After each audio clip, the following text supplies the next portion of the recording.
What would you do if you were on a flight operated by the very airline you founded and overheard two passengers behind you talking about sabotage? Ethan Grant wasn't in a suit or flying business class, just a middle-aged man in a faded baseball cap, seated in economy class, blending in like any other traveler. No one knew he was the CEO. He wasn't there to audit performance via reports. He was there to listen, to feel the truth firsthand, and this time, that truth stopped him cold, not because of poor service, but because something serious seemed to be unfolding right behind him. Ethan Grant boarded the plane looking utterly ordinary. Dark jeans, worn sneakers, a fleece jacket with a faded logo near the collar, and a cap pulled low over half his face. No one could have guessed this quiet man looking for his seat was the CEO of the very airline they were flying. Ethan had led the company for over a decade.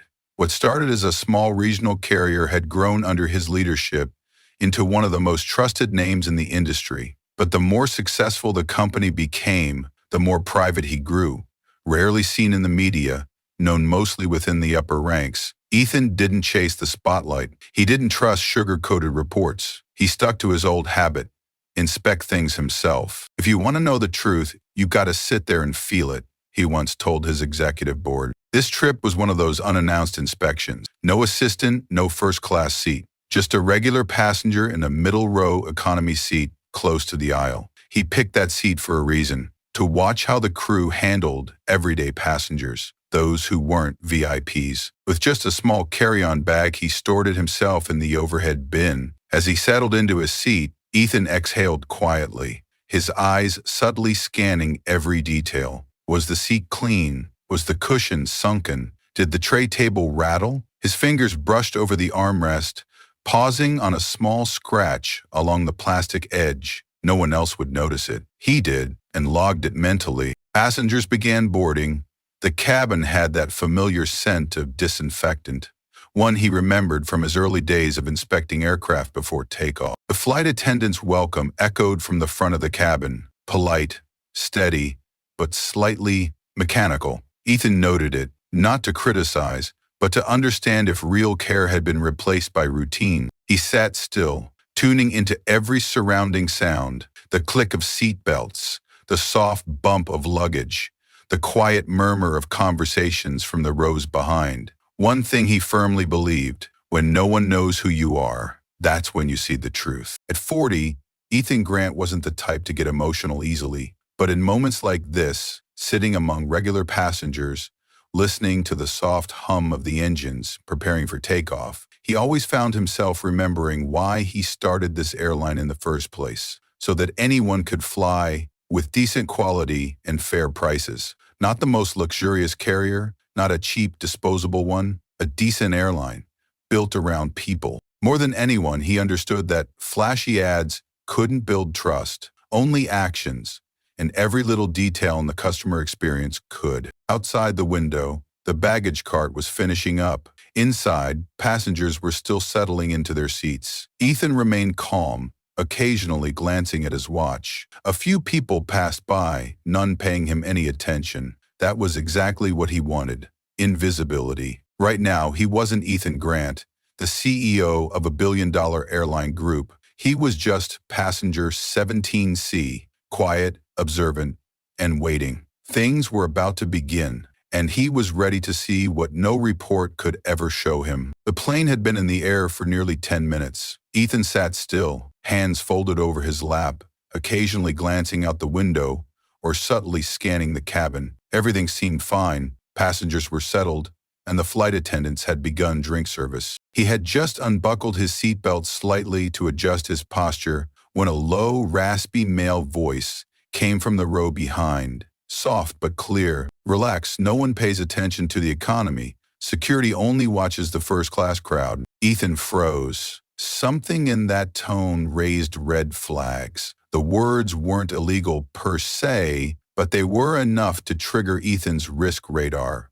Refined from years of leading under pressure, a younger voice responded, uncertain. "You sure? I mean, are we really doing this? No warning?" The first man's voice dropped lower. "No need. They'll get the message. Sometimes it's better to send a signal than to say too much." especially to the big boss. Ethan didn't turn around. He kept a neutral expression, as if lost in thought. But inside, his brain shifted gears. Phrases like, send a message, and the big boss weren't things you ignored, especially when you were the big boss and on your own company's flight. He didn't jump to terrorism, but he'd seen similar patterns. Disgruntled employees, radical groups, or simply people wanting to make noise. And the target? It could very well be him. Ethan leaned forward, pretending to rummage in the seat pocket, but really positioning his ear closer to the voices behind. The two men continued speaking, barely above a whisper. To the plan, no trouble, no confrontation. It'll be smooth, but effective. And if it's not smooth, then it'll be loud. That's fine too, as long as he knows who we are. At that moment, Ethan's throat felt dry, not from fear, but from the clarity that something unusual was happening right behind him. And the they referred to could be anyone, but it could very well be him. He considered calling a flight attendant or alerting the crew, but that would draw attention. If the two behind him were truly dangerous, any sudden move might escalate the situation. On the other hand, if they were just a pair of loudmouths or talking about some guerrilla marketing campaign, then Ethan would seem paranoid. He chose what any seasoned CEO would do in a complex negotiation: gather more information, stay quiet, observe. When the flight attendant rolled by with the drink cart, Ethan asked for a can of soda and thanked her softly. He noticed the two behind him only took water. One of them, the younger voice, couldn't even look the attendant in the eye, visibly nervous. The cabin remained calm. A few passengers were dozing off. Others wore headphones, eyes glued to their screens. But in Ethan's mind, this wasn't a service audit anymore. It had become surveillance, a silent investigation in which he was fully embedded. He closed his eyes but didn't sleep. He remembered what his father used to say: if you want to know who people really are, watch them when they think no one's watching. Behind him, the whispers resumed. Where we land, we split up. No real names. What about the letter? I've got it. Give it at the right moment. The more unexpected, the better. Ethan opened his eyes. Letter? Give it? Right moment? Everything grew more cryptic. He knew now he had to follow them through to the end. This wasn't just about his airline anymore. It was about safety, of passengers, of staff, maybe even his own. The plane trembled slightly as it changed direction. The cabin lights dimmed for rest mode. Ethan adjusted his cap and shifted in his seat. His body stayed still, but his mind was racing. What was meant to be a quiet quality check had suddenly turned into an unpredictable mission. But one thing he knew for sure: nothing was going to happen on this flight without him knowing about it, and he wasn't going to leave this flight without knowing who they were and what they were planning to do. The plane touched down on the runway under the fading glow of sunset outside the window. A slight jolt, not harsh, but enough to stir most passengers from their half-sleep. Ethan Grant opened his eyes as if waking from a brief nap. In truth, he hadn't closed them once. Every sense had been on high alert the entire flight, focused on the two men behind him. Seatbelt clicks filled the cabin. Overhead bins creaked open. Flight attendants offered routine farewells. Ethan stayed seated, calm and unhurried, his eyes flicking to the small rear-view mirror mounted above the aisle seat. The two men were rising as well. The older one still held a thick folder under his arm. The younger had a backpack and was glancing around anxiously, like he didn't want to be seen. Ethan stood a few steps behind them, posing as a weary traveler. He kept a careful distance, close enough to track, far enough to avoid suspicion. They stepped into the jet bridge and into the arrival hall. The terminal was bustling, families reuniting, lines snaking through immigration, and a steady stream of travelers heading toward baggage claim. The older man whispered something to his companion, and the two picked up their pace, weaving through the crowd toward the baggage area. Ethan tucked himself into a group of travelers with children, using them as cover to stay hidden. He watched closely. They didn't stop at the baggage carousel. No checked luggage, just a backpack and a carry-on. Light, agile, and suspiciously prepared for a quick getaway. As they made their way toward the rideshare and taxi pickup zone, Ethan knew he needed more than observation. He needed a lead. He couldn't continue following them unaided. Right then, a familiar voice behind him. "Mr. Grant?" He turned. It was Rosalind, a veteran flight attendant who had been with the airline since day one. She was out of uniform now, having just finished her shift and preparing to head home. Her eyes met his, surprised but knowing. Disguised or not, Ethan had a presence she could always recognize. "I know I shouldn't ask, but is something wrong? You look tense." Ethan glanced toward the two men, now heading toward the taxi queue. He lowered his voice. "I'm not sure, Rosalind, but I think those two may be planning something. Maybe against me, maybe against the company." She didn't need more. She gave a quick nod and moved toward the large terminal windows facing the pickup lanes. "I'll wait here. You keep following them. I'll try to catch their license plate if they get in a car." Ethan nodded in gratitude, saying nothing more. He melted into the line of people queuing for rideshare pickups, keeping a discreet distance. The two men glanced around before a black sedan pulled up. The younger one got in first, while the older man carefully placed their bag in the trunk. Just as the car door began to close, Ethan spotted Rosalind raising her phone, pretending to make a call, but actually snapping a photo. No flash, swift and subtle. Nobody noticed. The car pulled away, merging into the dense stream of traffic outside the airport. Ethan made his way over to her. "Did you get it?" "Crystal clear. Plate number and the driver's face. I'll send it to security right away." He exhaled, the tension in his shoulders softening slightly. It was time to act. That evening, back at a small office near the airport he used for confidential work, Ethan powered up his secure system. He sent the photo Rosalind had captured, along with a memo summarizing everything he'd overheard on the flight, to Myra, the company's head of security, and she replied almost immediately. "I'll run the plate and check for any known associations with anti-corporate activity. If they're tied to any extremist groups, we'll find out." Ethan leaned back in his chair, eyes fixed on the ceiling. The unease hadn't left him. He was used to operating from behind the curtain, reading dashboards, staring strategy, staying out of the fray. But now, he was in the middle of something uncertain. Cryptic words, darting glances, and the possibility that someone wasn't just trying to send a message to the company, but was targeting him directly. This was no longer a routine service audit. This was an investigation, and possibly the beginning of something far more dangerous. Ethan glanced toward the two men, now heading toward the taxi queue. He lowered his voice. "I'm not sure, Rosalind, but I think those two may be planning something.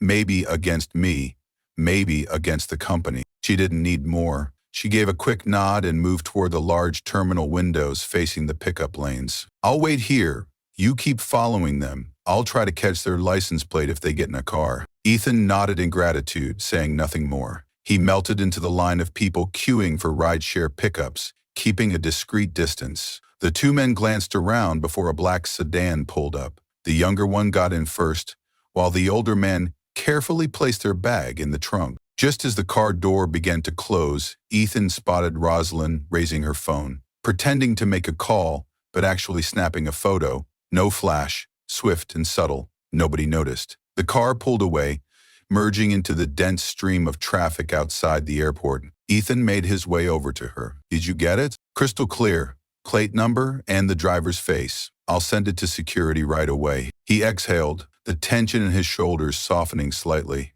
It was time to act. That evening, back at a small office near the airport he used for confidential work, Ethan powered up his secure system. He sent the photo Rosalind had captured, along with a memo summarizing everything he'd overheard on the flight, to Myra, the company's head of security, and she replied almost immediately. "I'll run the plate and check for any known associations with anti-corporate activity. If they're tied to any extremist groups, we'll find out." Ethan leaned back in his chair, eyes fixed on the ceiling. The unease hadn't left him. He was used to operating from behind the curtain, reading dashboards, staring strategy, staying out of the fray. But now, he was in the middle of something uncertain. Cryptic words, darting glances, and the possibility that someone wasn't just trying to send a message to the company, but was targeting him directly. This was no longer a routine service audit. This was an investigation, and possibly the beginning of something far more dangerous. "Do they have any actual evidence?" he asked.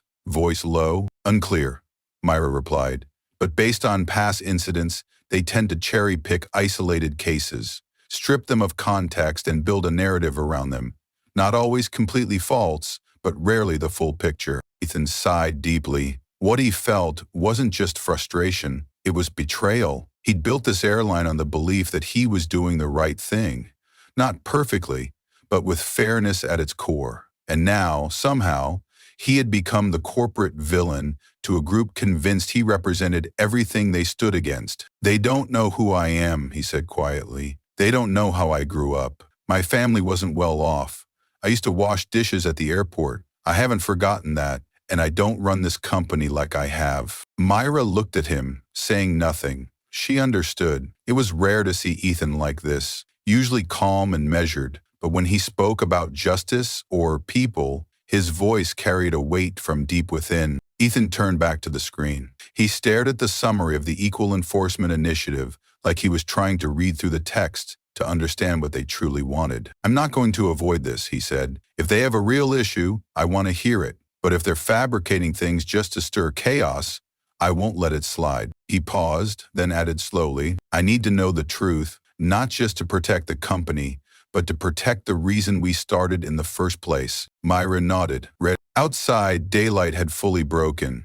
The coffee in his cup had gone cold, but Ethan's mind was burning. What started as a service audit had now become a tense standoff between goodwill and suspicion, and he knew, sooner or later, he'd have to face those on the other side. That same morning, the headquarters of the airline erupted with unrest. Protest signs were raised, chants echoed under the gray sky, cutting through the usual hum of employees coming and going. The Equal Enforcement Initiative had shown up, this time not in whispers, but in full force, organized, loud, and with media coverage. In front of the main entrance, dozens held banners, no justice, no peace, discriminatory hiring, unethical profits. Whose airline is this? Behind the security barrier, company staff gathered, torn between curiosity and concern. Some filmed the scene with their phones. Others turned away quietly, avoiding the protesters' eyes. Ethan Grant stood behind the glass wall on the third floor, silently watching. No tie, hands in their pockets, and a weary look in his eyes. He wasn't surprised. The warning had come days earlier, but seeing it unfold at the very headquarters he'd built from the ground up was a different feeling altogether. Myra entered the office. They tipped off the media. Some reporters are already filming. A few indie outlets are live streaming. Ethan turned to her. I'm going down there. Myra froze. Are you sure? They're not here to have a civil conversation. They want disruption. There could be inflammatory language. And if I don't show up, the story will only have one side, Ethan replied calmly. They call me the invisible boss, don't they? Then it's time to step out of the shadows. When Ethan appeared behind the security barrier, many protesters fell silent. Cameras immediately turned toward him. All eyes followed his every move, from his slow, steady steps to the way he stood, fully visible, not hiding behind anyone. He raised his hand, signaling for a chance to speak. No microphone, no stage, just a respectful distance between him and the angry crowd. I'm Ethan Grant. I have nothing to hide. This is the company I built, and I'm here because I believe everyone deserves to be heard. A wave of murmurs passed through the crowd. I've heard their accusations that our company discriminates in hiring. We've neglected minority communities. I won't deny the past may not have been perfect, but today we have numbers.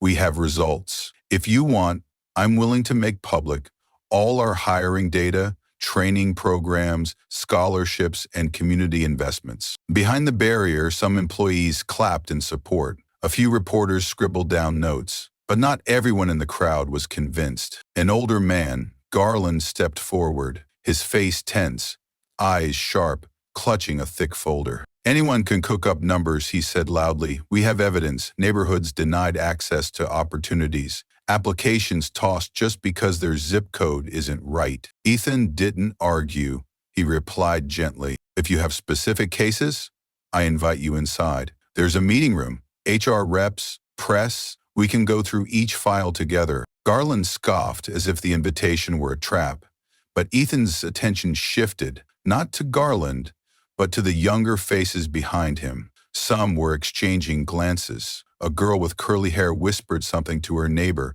uncertainty flickering in her eyes. To Garland's right, a young man hesitated, then stepped forward and raised his hand to speak. His voice wasn't loud, but it was enough to quiet the crowd. I used to believe this company didn't care about people like me, but if Mr. Grant genuinely wants a conversation, then I think we should try listening. If he's wrong, we'll find out. But if he's right, maybe we've been angry at the wrong person. The atmosphere shifted. Garland spun around, glaring at Darren, but something had cracked. Ethan looked at the young man and said, "Thank you. The door remains open. Not to protect my reputation, but to uncover the truth. I'm not afraid of the truth. I'm only afraid of silence." He turned and walked away slowly, leaving behind a crowd no longer united. The chant still echoed, but now they were mixed with murmurs, questions, and glances that asked, what if the truth isn't what we thought? The story was no longer just about opposition. A dialogue had begun, not with microphones or lawyers, but through a rare gesture. The accused stepped forward, faced his critics, and invited scrutiny. That evening, the community center hall was filled with laughter and soft lights. Blue and white streamers hung overhead, and a banner stretched across the stage read, "Ethan Grant Scholarship Ceremony, supporting your journey to college." Ethan sat in the front row, wearing a simple suit. On stage, students receiving scholarships were called by name. Some were shy, some burst into tears. The room erupted in applause again and again. For Ethan, this was one of the most meaningful events because it wasn't about strategy or market share, but about people. These faces, these families, were the reason he started the program 5 years ago. But he knew this joy stood on the edge of a storm. Roughly 10 minutes after the ceremony began, the rear doors of the hall swung open. A group entered, carrying signs, chanting, and with firm, determined expressions. Garland led them, his face tight, voice cutting through the ceremony. "Don't let these scholarships blind you. Behind the pretty pictures lies a system of discrimination." The room fell still. Some parents turned around. A few children clung to their guardians, frightened. The host looked flustered. Security staff on the edges began to step forward, unsure. Ethan stood. He signaled to the staff to remain calm. Though his chest tightened, his steps were steady as he walked to the center. A microphone was handed to him. "I know you're not here to disrupt," Ethan said, his voice firm but even. "You're here because you have something to say, but look around. Today isn't a press conference. It's a celebration of student effort and family resilience. It's a day of belief and encouragement." Garland didn't flinch. "False hope. These students are just props to polish the image of a company that never truly cared about fairness." A loud "that's not true" rang out from the student section. All heads turned. It was a girl, about 16, small frame, dressed in a faded white shirt. She stood in the aisle, clutching her scholarship certificate tightly. "I don't care about anyone's image. I only know my parents worked themselves to the bone and still can't afford my tuition. Today, I stood on that stage not because someone pitied me, but because I worked hard, and someone believed I deserved a chance." The hall fell silent. She continued, her voice shaky but steady. "Sir, if you want to fight for justice, I respect that. But you don't get to insult our dreams. You don't get to come here and say it's all fake." Applause began, slow at first, then stronger. A parent stood up and called out, "My child is a great student, but battled depression from feeling they weren't enough. This scholarship made them believe they mattered. If you want to protest, do it somewhere else.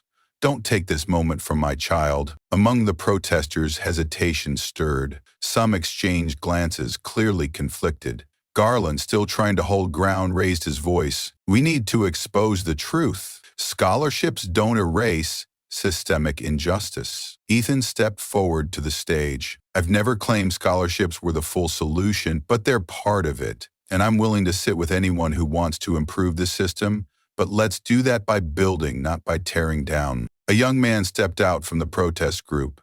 It was Darren, the one Ethan had seen at the headquarters protest. He looked at Garland, then at Ethan. "I'm sorry for disrupting this event, but I want to ask if we have real questions. No attacks. Will you honestly answer? Ethan nodded. Always. Not because I'm perfect, but because if there's something I'm missing, I want to understand. The tension softened. The chants stopped. Some protesters quietly left. Others stayed and listened. The ceremony continued. The small girl with the scholarship certificate stepped back onto the stage, this time more confident. She looked at Ethan as she received her gift and bowed slightly. He bowed back, not as a CEO, but as someone who had just learned something important. Listening is also an act of courage. That ceremony wasn't perfect, but it was real. And sometimes honesty, even amid opposing voices, is the first step toward a community understanding itself better. Not long after the emotional scholarship event, Ethan Grant and his advisory team organized a community forum at the local cultural center, once a small cinema, now renovated into an open space for public dialogue. On the invitations sent to social organizations, schools, and local media, Ethan didn't avoid the issue. He wrote clearly, "We understand that trust cannot be demanded, it must be earned. This forum is an open door to listen, to respond, and if needed, to change." That afternoon, the hall was packed. Some came out of curiosity, others brought frustration. Many were past scholarship recipients. Local reporters and social activists filled the room. On the main platform, there was no grand setup, just a long table, a few microphones, and a data projection screen. Ethan walked out with no lapel mic and no security detail, just a middle-aged man in a gray shirt holding a folder. He didn't speak right away. He looked around slowly, letting his gaze sweep the room, then gently began, "I'm not here to defend my reputation. I'm here because I believe that if we truly sit down together, without shouting or blaming, we'll find what still needs fixing. And I'll be the first to make it right." A soft wave of murmurs passed through the crowd. On the screen, charts appeared, hiring rates by region, gender, ethnicity, scholarship growth, and internal policy changes based on employee feedback. Ethan didn't hide the imperfections. "These are our numbers over the last 5 years. Some are good, some are not. I won't make excuses. I'm simply asking you, what can we do better so you can believe in us?" Hands went up. An older woman, once a teacher, asked about the evaluation process for applications. A student of color questioned why he was rejected despite graduating with honors. Ethan invited the company's HR lead to join him, answering every question, step by step. The mood shifted from guarded to engaged. Some who were initially angry now took notes quietly. The questions no longer felt like attacks, they became bridges. Ethan listened, took notes, and committed on the spot. "Starting next week, we'll bring in an independent oversight organization, completely unaffiliated with the company, to audit our entire recruitment process. And if any injustice is found, I'll be the first to take responsibility." Scattered applause broke out. At the back of the hall, Garland sat with his arms crossed, silent, eyes sharp. When offered the microphone, he shook his head and didn't rise. A few reporters turned their cameras toward him, but Garland just muttered, "We don't sit at the same table with those who sugarcoat a rotten system." In contrast, Darren Debo, the young man who had stood by Garland from the beginning, rose and asked for the mic. "I used to think Mr. Ethan was just another CEO who talks big but doesn't follow through. But now I see him here, letting everyone ask anything, not dodging anything. Maybe I was wrong." The entire room turned toward Darren. He continued, voice steadier now, "I still have plenty of doubts, but I want to try dialogue, and if it turns out to be just a facade, I'll be the first one to call it out." Ethan nodded, "And I'll be the first to listen if you find something that needs fixing." The room held its breath for a moment. Then came the applause, hesitant at first, then unified. Not because Ethan had solved everything, but because he chose not to look away. The meeting ended without grand declarations, no flashy pledges, just a CEO sitting down with the community, opening a path forward. On his way out, Garland left his stack of unpassed flyers behind. Darren waited at the exit and turned to Ethan. "If you're serious about independent oversight and community engagement, I know a few people you should meet. They may not like you, but they're fair." Ethan gave a small smile. "I don't need them to like me. I need them to keep me honest. They shook hands, not as allies, but as two people beginning to rebuild a bridge, even if they didn't know yet where it would lead. Close to midnight, Ethan Grant's phone rang. On the line was Myra, the head of the airline's internal security division. Her voice was calm and firm. We've detected signs that a group may be planning to access the western hangar, possibly an act of sabotage. We've reinforced security, but I thought you should know. Ethan didn't need to hear more. He grabbed his coat, slipped an old baseball cap and his car keys into his pocket. Even as CEO, he had never grown used to standing on the sidelines when risk threatened the company's backbone, its safety. The airport night wind was strong. The hangar lay quiet, bathed in the pale yellow light that glinted off the planes like sleeping giants under a moonlit sheen. Ethan and Myra stood in a makeshift operations room, eyes fixed on the live security feeds. They're moving in from the auxiliary fence, no direct camera coverage, Myra said, not taking her eyes off the monitors. I've got patrol teams nearby, but if they cut the lock, we'll need to act fast. Ethan nodded. On screen, 3 blurry figures appeared. They crouched low, moving quickly along the walls. Clearly not their first time doing this. He wasn't a cop or a detective, but Ethan could feel it in his bones. This wasn't a protest anymore. This was a crime. One of them pulled out what looked like a spray can. Another held a metal rod, likely for breaking into the cockpit. A chill shot through Ethan's spine. He murmured, "We can't let them touch the aircraft." The order was given. Security teams fanned out silently, closing in. Ethan, acting on instinct, moved with one of the squads, keeping low behind the steel wall along the hangar's side. From there, he could hear soft footsteps, the hiss of spray paint echoing from the other side of the aircraft. Muffled voices floated over. "Hurry! A few photos of defaced planes. The press will eat it up. What about the cockpit window?" A beat of hesitation. "Smash it and run. Let them know we're serious." Just then, a flashlight beam snapped on. "Freeze. Hands where we can see them." Chaos erupted. 2 bolted. One, younger, fumbled, dropping the spray can, slipped and fell hard onto the concrete. It was Darren, the same young man who had started to question Garland during the community forum. Ethan said nothing. He stood still, in the shadows, watching as the attempted sabotage unraveled in seconds. Airport police arrived moments later, joined by on-site security, to take the intruders into temporary custody. Darren was led away more slowly.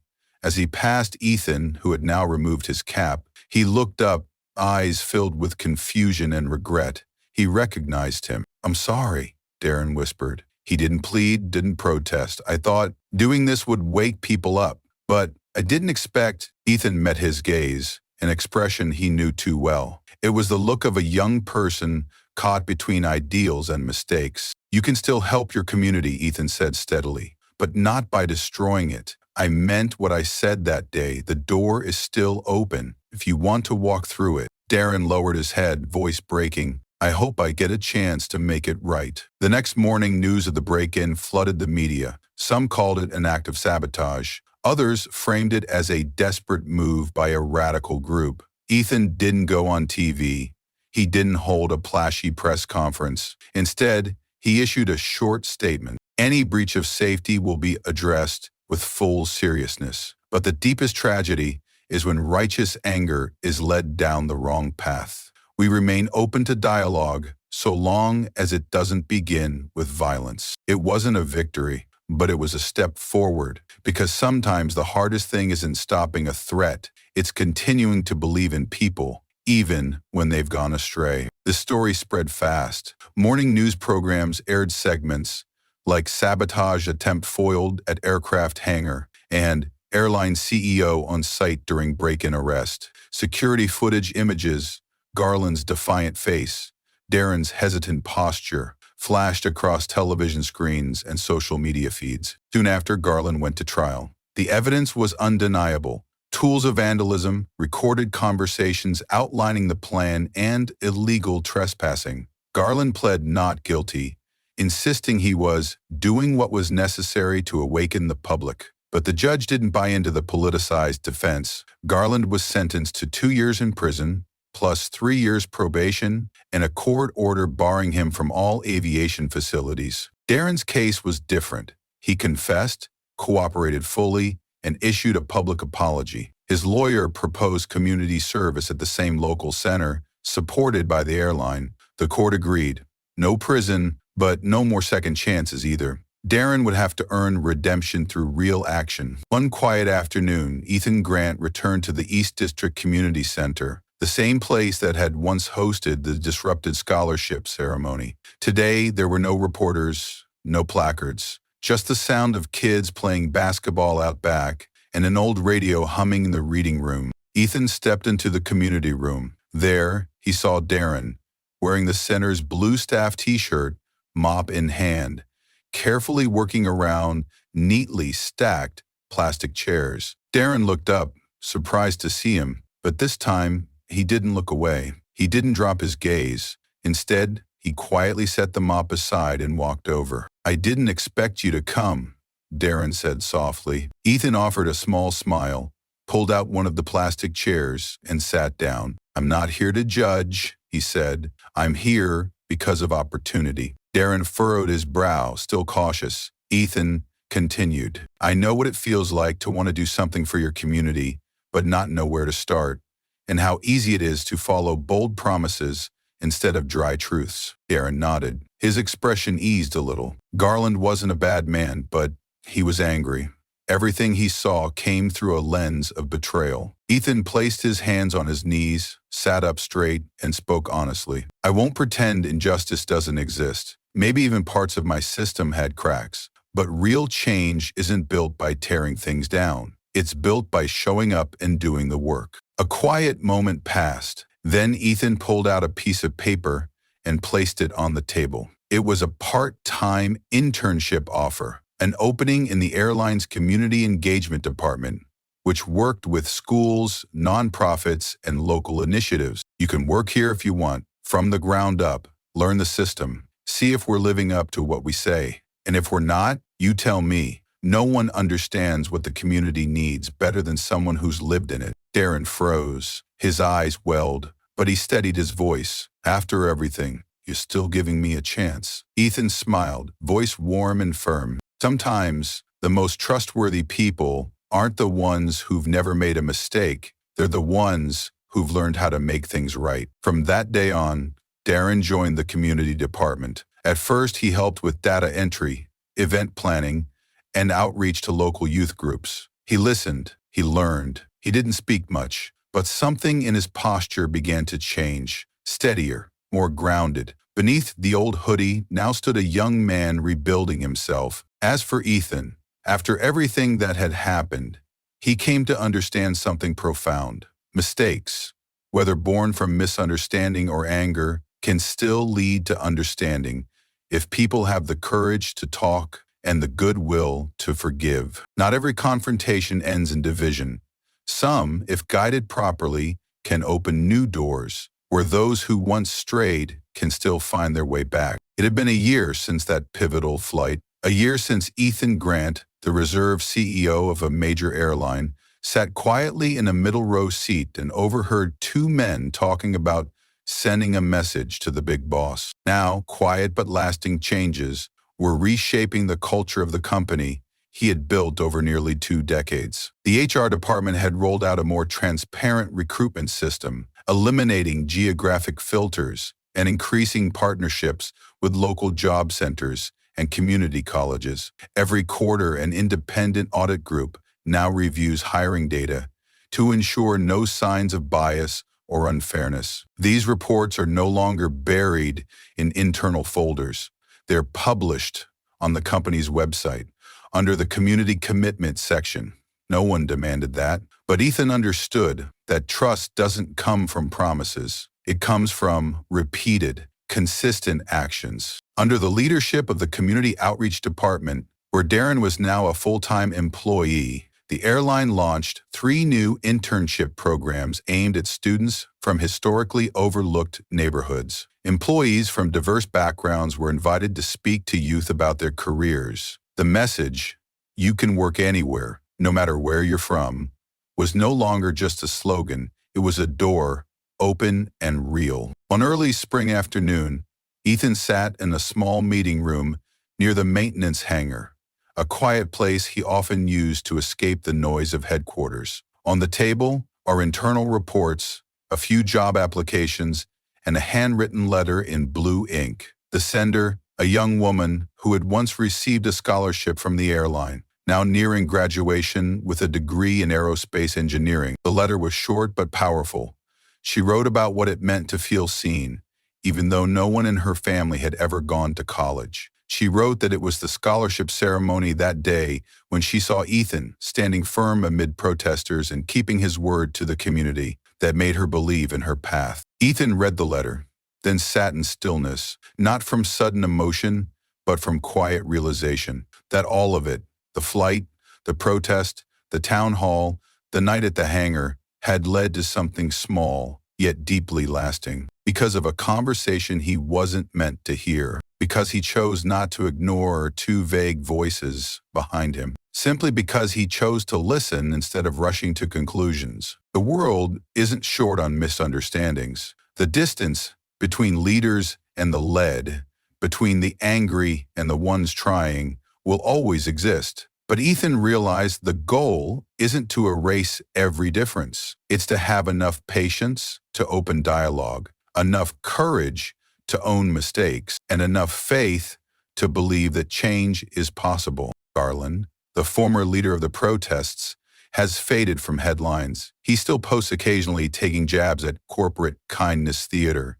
But no larger movement follows. Darren, on the other hand, is preparing for his first workshop, From Conflict to Conversation, Building Bridges in the Community. Ethan will attend, but he won't sit in the front row. He'll stay quiet as always, in a seat toward the back, just a middle-aged man in a low-brimmed cap, worn sneakers, and patient eyes. He knows this journey isn't over. There will be other groups, new questions, and more young people wanting to resist, to challenge, to be heard. But he's no longer afraid, because the greatest lesson he's learned is this: not every conflict is a threat. Some, if approached with patience, can become an opportunity. A spark, if placed carefully, can illuminate rather than destroy. And sometimes, the biggest changes start with something small: a middle seat on an airplane, a passing conversation, a decision not to turn away. All it takes is one person willing to go first. 1 year later, Ethan sat in the back row of the workshop From Conflict to Conversation,